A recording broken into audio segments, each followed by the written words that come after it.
जग बैरी जिसकी रक्षा भगवान करने वाला हो भैया जगत में कोई नहीं मार सकता, बाल भी नहीं बांका कर सकता। तो भगवान की कृपा विदुर जी के सहयोग से पांडव सुरक्षित बाहर निकलते हैं और पांडव वन में रहने लगते हैं। उधर द्रौपदी महाराज के यहाँ द्रौपदी का स्वयंवर हो रहा था।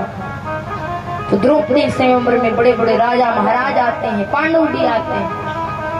स्वयंवर में शर्त ये रखी, एक ऊपर मछली घूम रही थी, बोले ऊपर घूमती मछली को नीचे पानी में उसकी परछाई देख के उस मछली की आंख बीतेगा, उसी से द्रौपदी का ब्याह होगा। कौरवों ने भी प्रयास किया, सब असफल रहे। तब युधिष्ठिर की आज्ञा से अर्जुन खड़े होते हैं, मन ही मन प्रभु कृष्ण को प्रणाम करके एक ही झटके में मछली की आंख का भेदन करती है। द्रौपदी अर्जुन के गले में वरमाला डालती है। पांचों पांडव द्रौपदी को लेकर कुटिया के बाहर आते हैं, आवाज लगाते हैं मैया भिक्षा ले आए। कुंती ने सोचा पांडव खाने की चीज लाए हैं, बिना देखे कह दिया पांचों भाई आपस में बांट लेते। कहते हैं इसी वचन के कारण द्रौपदी के 5 पति हुए।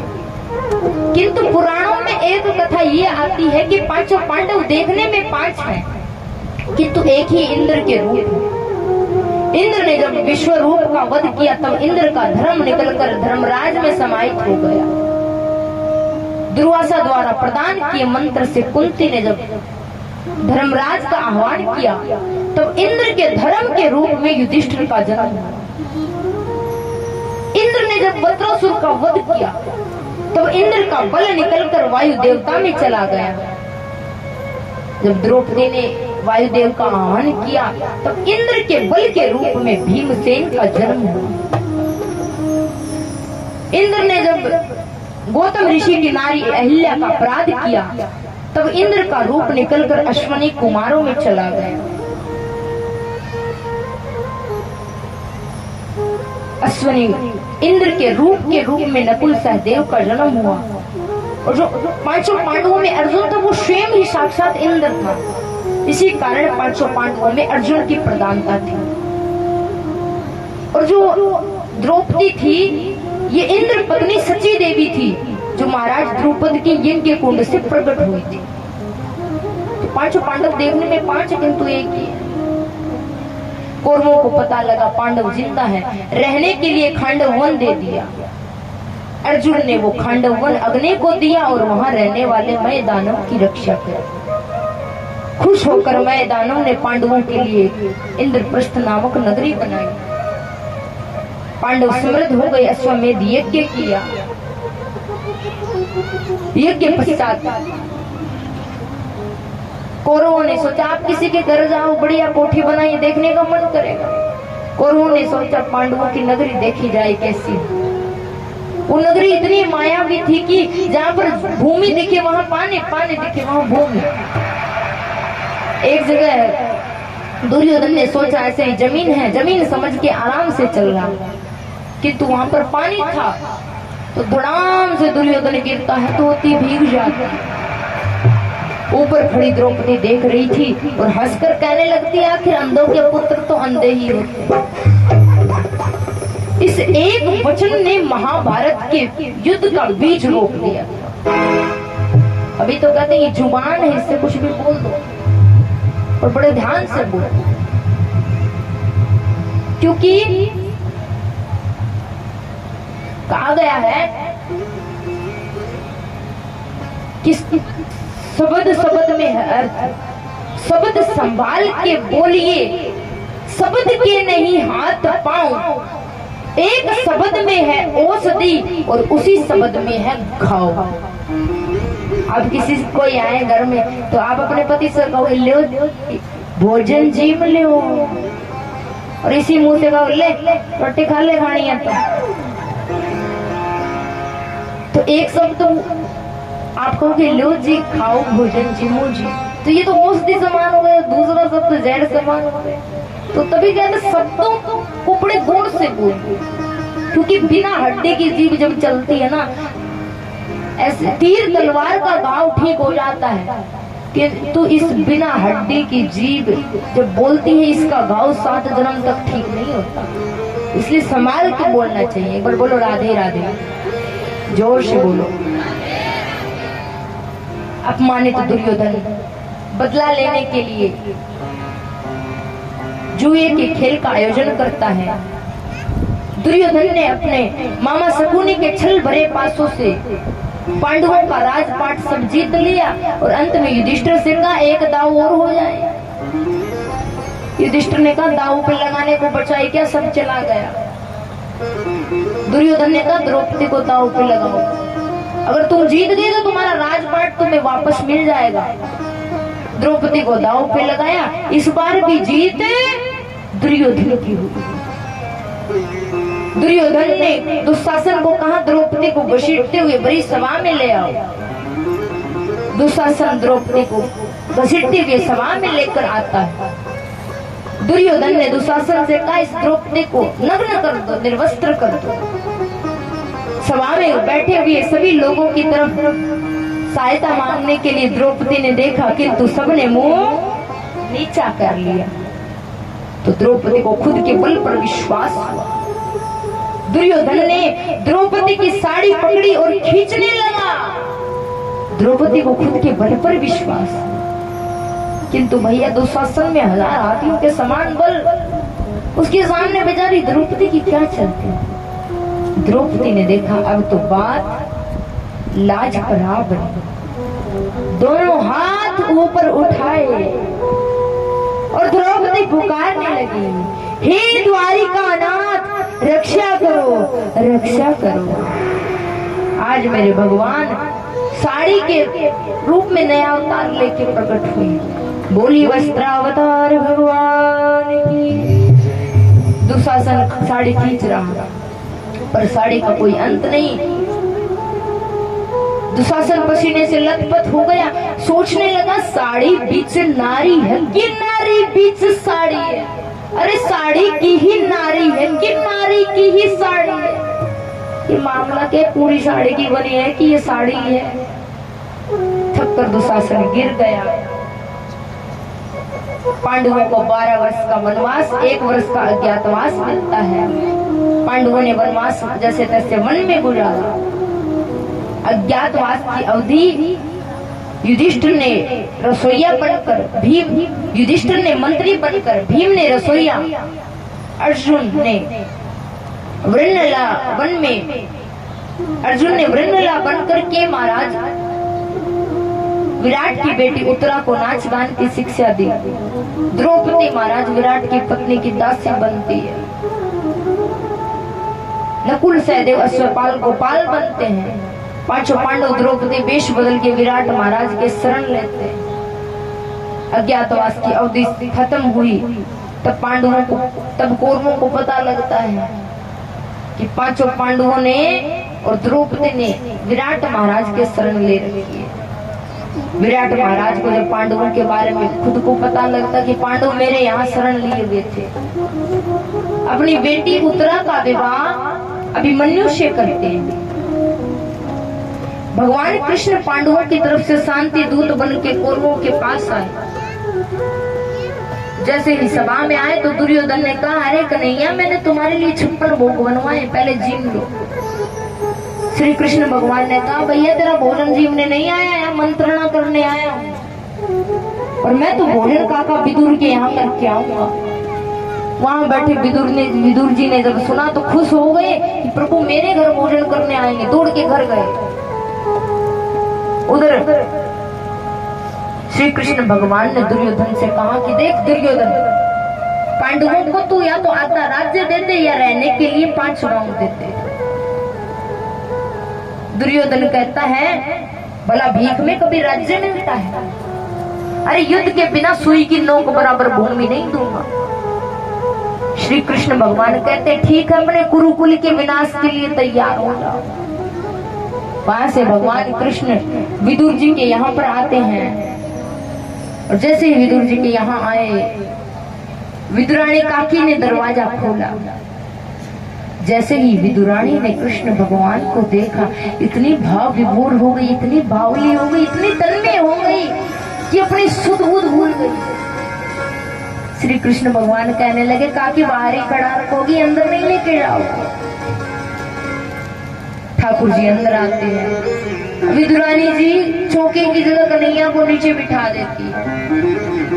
कन्हैया ने कहा, काकी बड़ी जोर की भूख लगी, खाने को लेके आओ। घर में केले रखे थे, विदुरानी जी केले लेकर आई और कन्हैया की तरफ एक टक निहार रही और इतनी तन्मय हो गई कि केले की जो खाने की गिरी होती उसे तो नीचे गिरा रही और छिलका छिलका कन्हैया के मुख में दे रही।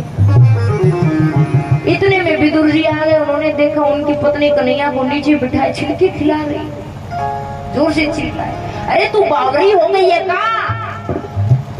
ठाकुर जी को तो छिलके खिला रही है। अब विदुरानी को होश आया, विदुर जी ने भगवान को चौके पे बिठाया, 56 भोग जमाए।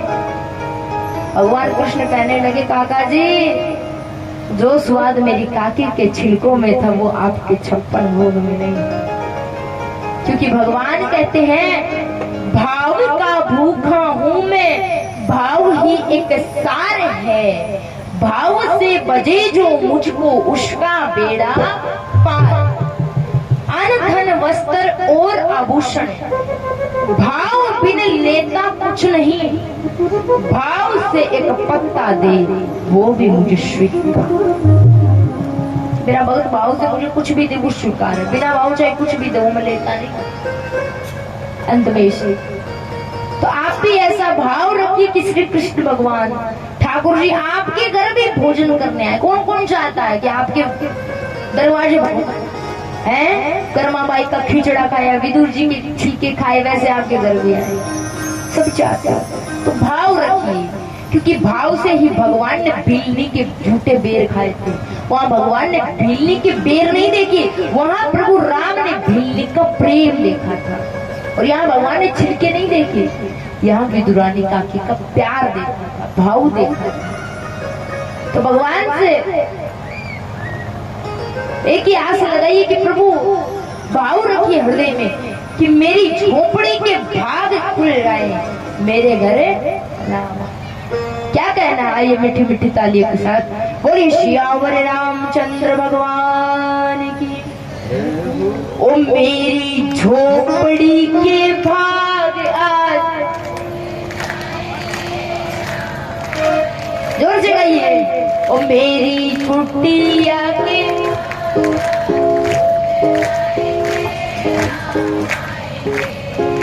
राम आएंगे आएंगे, राम आएंगे आएंगे। उठाइए पूरे पूरे हाथ। मेरी झोपड़ी के भाग आज खुल जाएंगे,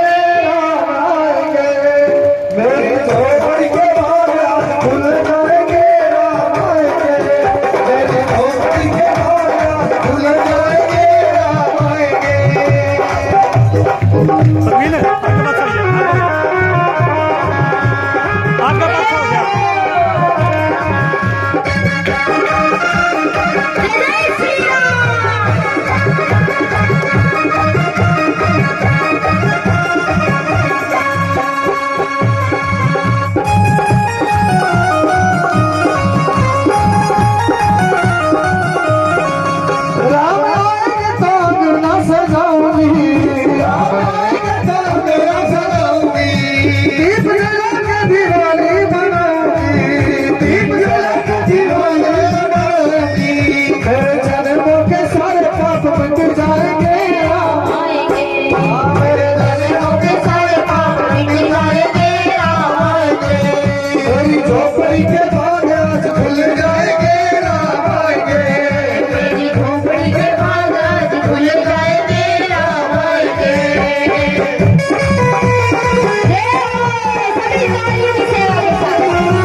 भगवान की।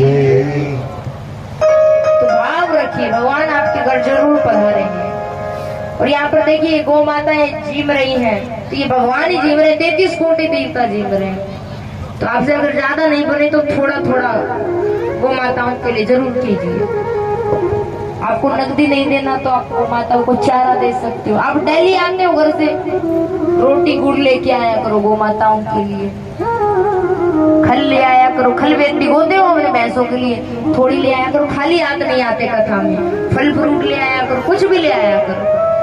क्योंकि भैया झोली भरवा के जब भगवान लेके जानी है तो झोली में कुछ लाना भी तो पड़ेगा। बोलो राधे राधे। तो महाराज अब दुर्योधन ने मंत्रणा के लिए विदुर जी को बुलाया, और यहाँ विदुर जी ने जो उपदेश दिया वो विदुर नीति के रूप में प्रसिद्ध है। विदुर जी धृतराष्ट्र से कहते हैं, महाराज ये दुर्योधन आपके पाप के रूप में जन्मा है, पूरे कुल का सत्यानाश करवाएगा, इसे बाहर निकाल दो। दुर्योधन को क्रोध आता है, खाता हमारे या गाता शत्रुओं, बाहर निकालो इस दासी पुत्र को। विदुर जी ने दुर्योधन का तनिक भी बुरा नहीं माना, चुपचाप धनुष बाण द्वार पर रखकर तीर्थ यात्रा पे निकल गए। उनकी भेंट तीर्थ यात्रा में वृंदावन में उद्धव जी से होती है। तब तक काफी समय हो चुका था, महाभारत युद्ध पूरा हो गया था। उद्धव जी ने बताया कि पांडवों की जीत हो गई और भगवान कृष्ण अपने धाम चले गए हैं, और उन्होंने अपने धाम जाने से पहले मुझे भागवत ज्ञान दिया था। विदुर जी कहते हैं वो भागवत का ज्ञान हमें भी सुना दो जो भगवान ने आपको दिया। विदुर जी ने कहा विदुर जी से उद्धव जी ने कहा मैं आपको भागवत नहीं सुना सकता, क्योंकि जब प्रभु मुझे भागवत ज्ञान दे रहे थे तब मैत्रेय मुनि वहां पर थे। तो भगवान ने मैत्रेय मुनि जी को यह आज्ञा दी थी कि जब मेरा भक्त विदुर आपके पास आए तो ये भागवत ज्ञान देना। विदुर जी वहां से दौड़े दौड़े हरिद्वार मैत्रेय मुनि के पास गए, उनसे मिलते हैं। मैत्रेय मुनि जी से अनेक प्रश्न विदुर जी करते हैं और पूछते हैं कि भगवान सृष्टि की रचना कैसे करते हैं। भागवत जी में 3 बार सृष्टि का वर्णन आया। मैत्रेय मुनि जी बताते हैं कि सबसे पहले भगवान विष्णु की कमल लाल से ब्रह्मा जी हुए। कौन उत्पन्न हुए सबसे पहले? विष्णु की कमल लाल से ब्रह्मा जी। भगवान ने ब्रह्मा जी को प्रकट किया। ब्रह्मा जी ने पैदा होने के बाद देखा चारों तरफ पानी ही पानी है, मैं कमल के फूल पर कहां से आ गया। सोचने लगे मैं कहां से आया हूँ, मुझे जन्म देने वाला कौन। फिर सोचा ये और कुछ दिखाई नहीं दिया, वो कमल का फूल था। डंडे के सहारे मूल का पता लगाने हजारों वर्षों तक घूमते हैं। जब उस कमल लाल का अंत नहीं मिलता, पुनः आके ब्रह्मा जी उस फूल पर बैठ गए। उसी समय आकाशवाणी हुई, तप है यानी तप करो। ब्रह्मा जी ने देखा आवाज कहां से आई, चारों तरफ देखा जिससे 4 मुंह हो गए।